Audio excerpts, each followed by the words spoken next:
remember very distinctly on my confirmation day, the bishop said, "Today you're choosing to be a Catholic." And in my head I went, no, I'm not choosing to be a Catholic because I have no choice in this. Once I left home and went to college, stuff like that, I never practiced my faith at all. I just didn't believe in God anymore. Some people say they don't believe in atheism.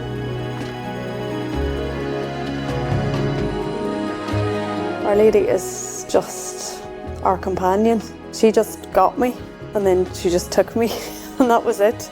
There was no going back. My whole life was just transformed. My friends that I've been friends with, they couldn't believe the change in me in days. It was days. I went from being one person to another person completely.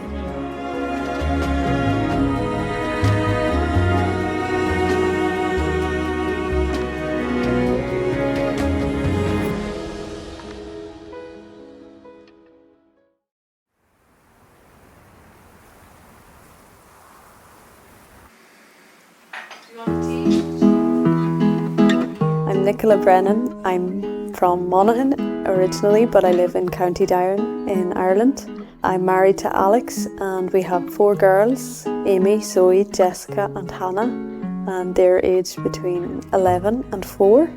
I grew up in a family of 9 children in County Monaghan and the faith was a part of our lives.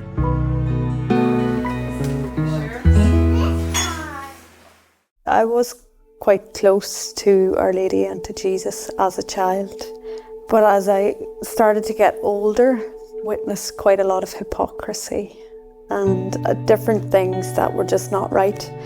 And I remember very distinctly on my confirmation day, the bishop said, "Today you're choosing to be a Catholic." And in my head I went, no, I'm not choosing to be a Catholic because I have no choice in this. I'm not choosing. Imagine if I said, no, I'm not doing this. I would just be in big trouble, So that I remember distinctly thinking, no, I don't believe a word of this anymore. I don't believe it. I don't believe in God. I don't believe any of this. And that was, I still remember sitting in the seat and hearing the bishop saying that and me saying, no, I've no choice. So from then on I didn't really, I went to Mass because I had to. And yeah, I didn't, once I left home and went to college, stuff like that, I never practiced my faith at all. I just didn't believe in God anymore. Some people say they don't believe in atheism, but I was an atheist. I had no faith at all. So that's how I lived my life all through my 20s. I had some very good friends who had difficult experiences and they had went to Medjugorje and I seen how it changed their lives and they kept asking me to go. Will you come with us? They constantly asked me. They must have asked me about 5 or 6 times a year to go with them. And every time I'd say no, in my head I'd be like, I'm not going there. Not a chance. So that was my attitude. I have no interest in going there. And one time I probably had a particularly difficult week and life wasn't going great. And my friend, she rang me in my eyes out of the blue and said, "Do you want to go to Medjugorje?" And I don't know why, I just said, yeah, I'll go. And I had refused, I don't know how many times at this stage. And she said, okay, well, we're going, there's a group of us going, and I actually paid the deposit, I think maybe that day, very quickly.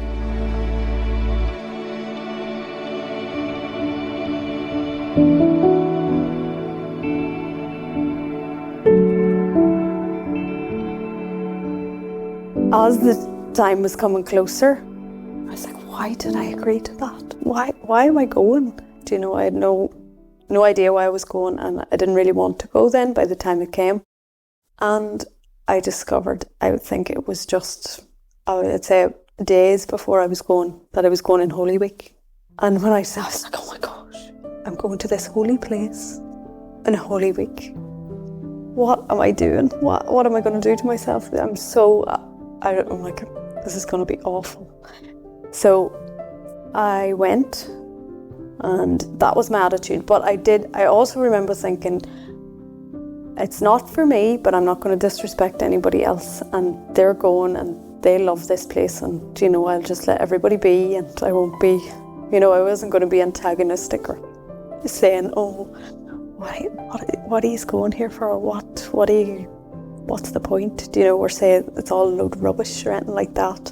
I said I would respect them, because I could see that they loved it. So I went, and the first day we went on, it was Spy Wednesday. It was the Wednesday we went, so the next day was Holy Thursday, and I just tagged along with them to whatever they were doing. And so we went to Holy Thursday Mass, and at the end of Mass there was adoration or exposition before the Blessed Sacrament was reposed, and there was thousands of people there, and my friend said, I really want to get into the church. And I said, oh, well, I can get you into the church. I'm good at that, because I'm small. I can weave in and out of people. So I was like, come on, follow me and I'll get you in. So we got into the church, and, we had managed to get through throngs of people to get in there. And I remembered seeing the Blessed Sacrament in the monstrance and thinking, ooh, I remember this from childhood, and I just remember having just a feeling of wanting to pray. Like, oh, that was strange. This feeling of wanting to pray. And I left the church then, and I went, and there was a little candle park, and I just prayed there for a while. Hadn't prayed in a long time, and I just remember afterwards praying and then thinking, that was strange, and kind of said, okay, we'll forget about that now. And I went home, and then the next day was Good Friday, and they were going to do the Stations of the Cross and climb the, I can't remember, Apparition Hill. Yes, Apparition Hill. I was getting confused there. So they were going to climb Apparition Hill and do the Stations of the Cross. So again, I'm not quite sure why I agreed, because I was still quite, was a bit dismissive of the experience the night before, of that desire to pray.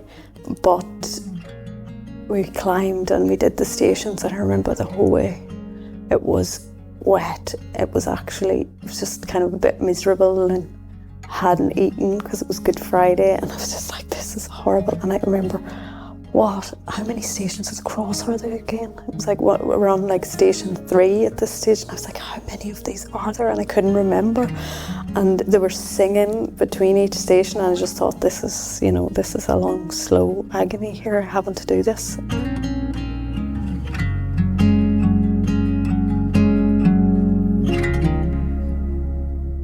I kept doing it though, I was joining in, and when we got to the top of Apparition Hill, then we were just sitting, and it was around 3 o'clock on Good Friday, very close to 3 o'clock, because that's obviously the time they aim to get to the top.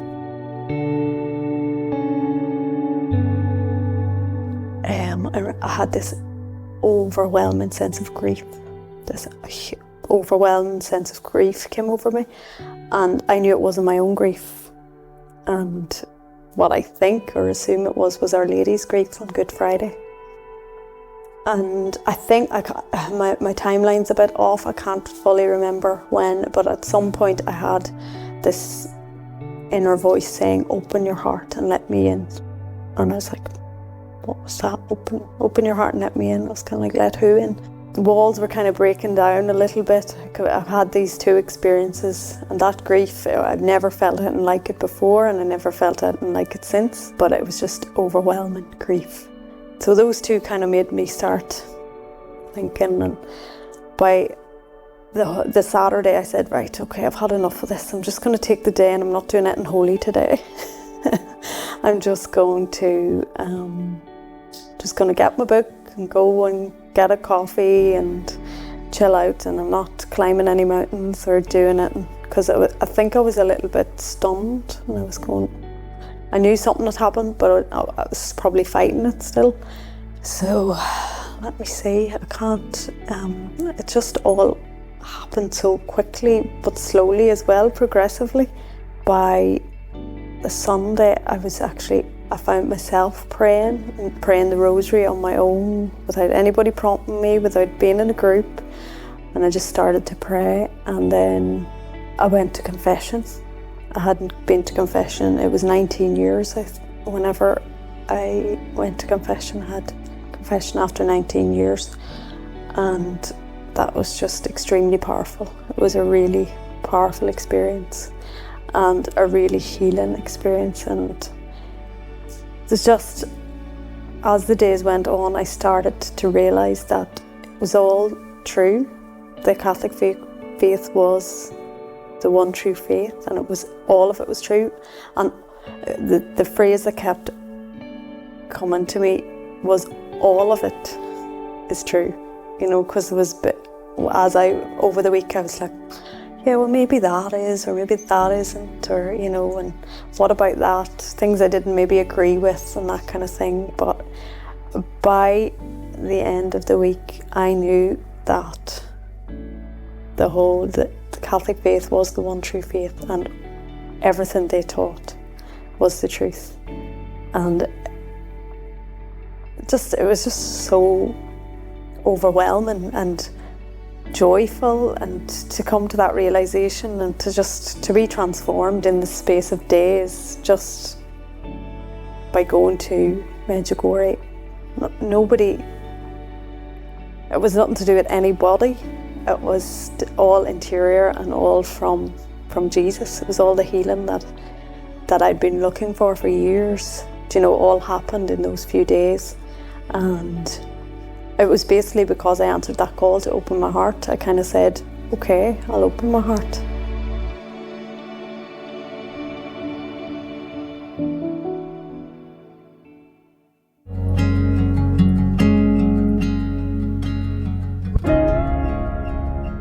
When I started to pray and I went to confession, and then once I came home, that was it.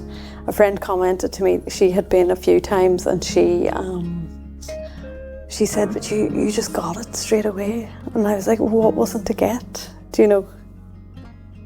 Once I knew, that was it, I knew. So I just started praying all the time, going to daily mass, going to adoration all the time. I absolutely just loved adoration, praying the rosary every day.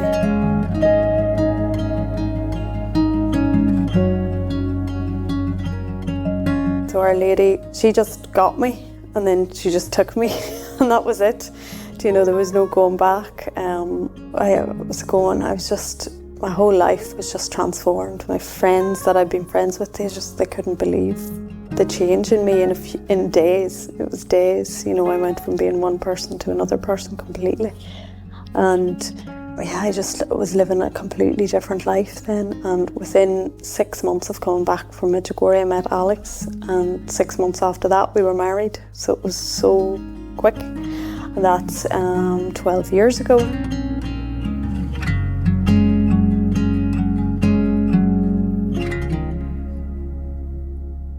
I have Amy, Zoe, Jessica and Hannah, and the world we live in, it's completely it's anti-faith. I think it's a difficult world to bring children up in the faith. Like, I know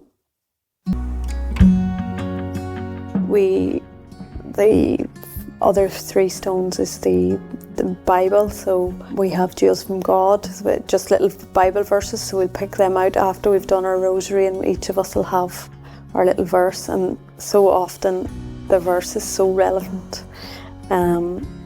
Just an example, Zoe would be very afraid about things, and the amount of times her verse has been, do not be afraid. She's afraid of this, afraid of that, and it's really our motto for Zoe, do not be afraid. And then just other little things, there's so many examples, but I love picking out my jewel from God, or if I'm praying about something, and it just it can confirm exactly what you're thinking or wanting to do, or guide you in a different direction. So we use them a lot. I use them in my prayer life. Our Lady is just our companion in our life. Alex loves her just as much as I do, and we pray the rosary together. Sometimes we don't pray it together every day. We might pray it separately, just life is the way it is, you know, and it would be beautiful to pray it together every day, but it's just not always possible. So 99% of the time I'll pray the rosary every day. Do you know, maybe one day here or there I'll not get it said, but I know if I haven't said it, do you know, and I feel that. And we just always turn to Our Lady when things aren't going well, or if we want things to work out. Just something as simple as consecrating the day to Our Lady. The difference between a day that you consecrate to Our Lady and a day, you know, where you have a really busy day coming up, and if you forget to consecrate to Our Lady, the stress and the way things don't always work out, but just even simple things work out when you give it to Our Lady.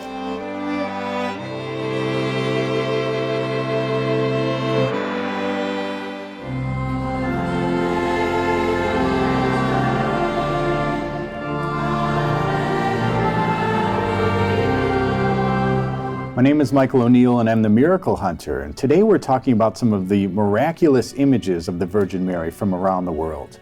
One of my favorite stories of the Virgin Mary, and it's kind of on the level of Our Lady of Guadalupe, who left that lasting image for St. Juan Diego. There's another image like this, and it's actually found in Colombia. There was a woman named Maria Mueces de Quiñones, and in the year 1754, she was walking amongst Las Lajas, or the flagstones, when she was caught in the snow in a rainstorm.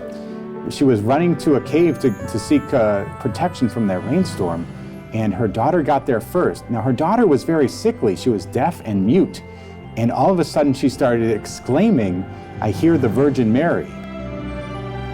And sure enough, they ran away from that spot in fear. They ran to Itopiales, where they were from, and the townspeople came back with them. And when they did come back, they discovered an image of the Virgin Mary that was emblazoned on the cave wall where they were about to go in. And this is an image of the Virgin Mary. It looks like it's in Spanish style from the 17th century, and it has the mother and child with St. Dominic and St. Francis depicted in the same spot. And this may look like a painting at first, but scientists have actually cored into that image and found that the color goes 7 feet deep. And so no known scientific process can produce color in rock.